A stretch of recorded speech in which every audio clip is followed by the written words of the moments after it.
Okay, so I recorded the second half of this first part, and I sent it to some friends, and I was read to motherfucking Phil. Because apparently I got boring. But bitch, I was sleepy, okay? So whatever, my hair's down now.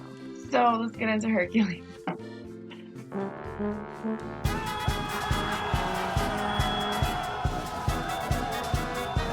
Depending on which retelling you're pulling from or you're reading, he is either very, very smart or a total idiot, right? But it's kind of universally understood or agreed upon that he is not only brave but compassionate. And he did discuss ideas, which at the time was very important to Greece. Like, their heroes needed to be brave, but they needed to be thinkers. And after all the research I've done about Hercules, I don't know that he was a thinker. To me, he kind of seems like your average meathead jock, where he's like not super smart, but because he can like slay giants or whatever, anything that he says that's even remotely intelligent, people are like, oh my god, Hercules said the craziest thing today. Like, I'm just so impressed. He's so smart. So there's a couple examples of what brings me to this. First of all, Hercules is what I call emotionally clumsy. He's like prone to these big, dramatic, damaging fits of rage and emotion, but then is quick for repentance and penitence. Where's that word? One of the stories that I thought was pretty funny about him is like he went to see an oracle at Delphi, and which is Apollo's hood. And while he was there, he asked a priestess a question, and she was kind of snarky to him and like didn't really answer the question. So he got super mad, and like to the point where he was threatening to fight Apollo. And I'm just making myself like a little hobo margarita, if you guys don't mind. And Apollo ain't no punk. I don't know if y'all know that about Apollo. But he's not a punk. So he was like, yeah, bro, if you want to fight, we could do it. We could do it all day. And Zeus actually had to intervene. And once Zeus intervened, Hercules was like, oh, listen. I wasn't even trying to fight you guys. I just like wanted an answer to my question. God. Oh shit. Very quick to anger, but also quick to like back down and be like, I was just trying to get an answer to my question. I don't know why everybody's freaking out. Gotta censor it for the kids or whatever. Another one I really like is he once threatened to shoot the sun because it was too hot. Like, and that makes me circle back around to like true meathead, you know. I think he was kind of a dunce, but like I said, in some stories he's not. He's very, very smart. I'm gonna move this camera because I like my hair today, so I just choose to see it. He was also extremely quick to be punished. Like, he would even like sometimes try to like offer up punishment when people were cool with not punishing him, which to me is kind of a little bit toxic. Still try to be cute with this damn shirt. Whatever. Yeah, people are like, it's fine. This time it's fine. Just be better next time. Please, just try to be better. And then you're like, no, I think I'm just gonna take like the physical punishment, but like never actually learn from my actions. Like, can we do that? Which I think is annoying. But all in all, I do think that Hercules was a decent person. I have a couple quotes from Edith Hamilton's book that I actually really like. So I'm just gonna read them straight from my notes. Not paraphrase them. She said, without his consent, Hercules could not have been punished by anyone, yet nobody ever endured as many punishments. Which basically, yeah, he was this big, strong, tough guy that no one could defeat, not even like mythical animals and stuff could defeat him. So if he didn't want to be punished, he was not going to be punished. And yet he constantly was looking for repentance. He was constantly striving to find repentance. He's also referred to as having greatness of soul because of his what the fuck? Oh, because of his sorrow for wrongdoing and his constantly striving to expiate it. Seems like a decent dude. He's trying his best, you know? So we're getting back to Megara now. So that's basically Hercules. Like, complicated, maybe smart, probably not, but always compassionate, always trying his best, kind of. But yeah, meathead, basically, like a very well-intentioned meathead. So let's get back to Megara, but let me also drink this. One of the critiques I got was that I wasn't drinking enough, which never in my entire life has anybody ever told me that. Not once. So I'm gonna drink more. I have tequila, I have wine, I have other things. Megara is trying to save her kids, obviously, right? They're being thrown into a fucking fire. And while she's scratching and clawing at Hercules, he kills her. So Hercules finally comes to, gets out of this curse fog, and he has literally no idea what has happened.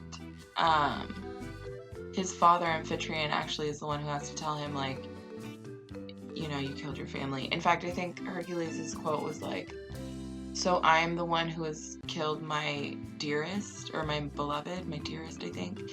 And Amphitryon is basically like, yeah, bro, I'm super sorry, but yeah, you definitely killed your whole family.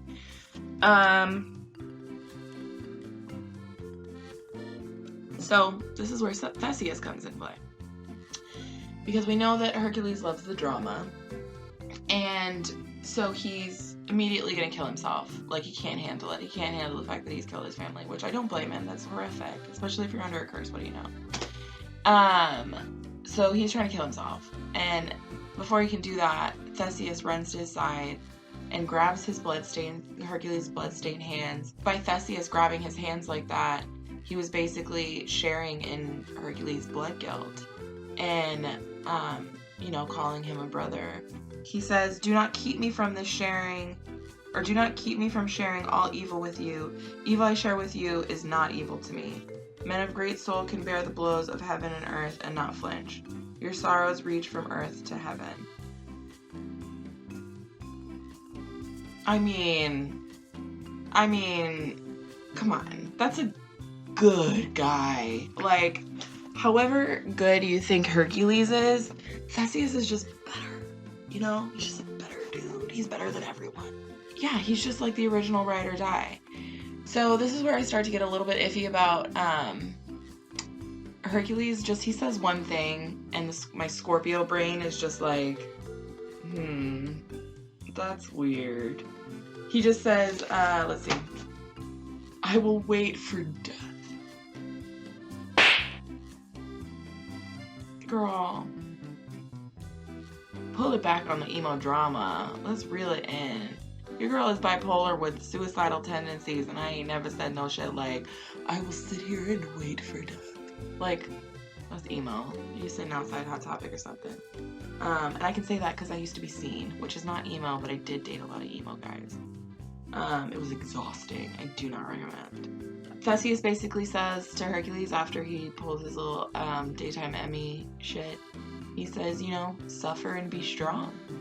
Which, if I could get that tattooed on my chest, I would. Like, suffer and be strong, ho. Suffer and be strong. He tells Hercules basically mistakes happen.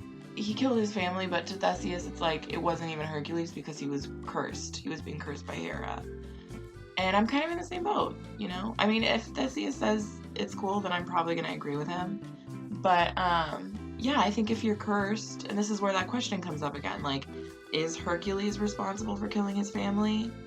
Yes, but is he more responsible than Hera, or is Hera really the main culprit for fucking, yeah, putting the plot together for scheming? Theseus is a hero of Athens, by the way. Like, Athens loves Theseus.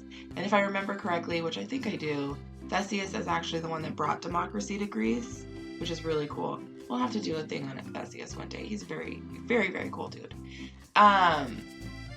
So Theseus is basically like, let me take you back to Athens. I'll take care of you. Ha! He considers himself defiled. And as we know of Hercules, he has to punish himself. He's big on the punishing of himself.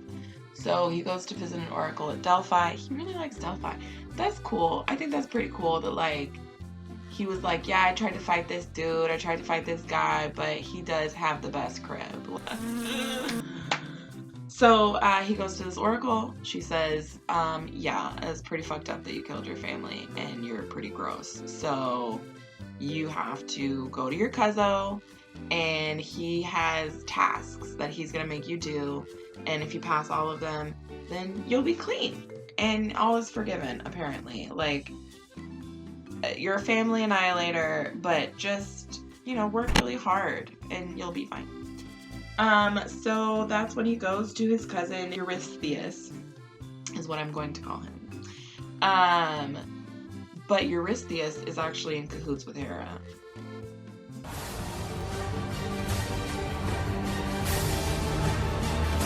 And you know that bitch is up to no goddamn good. Hercules goes unwittingly into the mouth of the beast, basically. And that's when things start getting a little harder for him. And if you are familiar with the Disney movie, the tasks of Hercules are actually part of, like, the beginning-ish, when he's being trained, like, and taught to, like, do all this stuff, and he does, like, the lion, he, like, strangles the lion or whatever. Those are the tasks of Hercules. And Tim was actually very surprised to find out that the tasks of Hercules came after he killed his wife. He thought it was before, when he was a teenager. So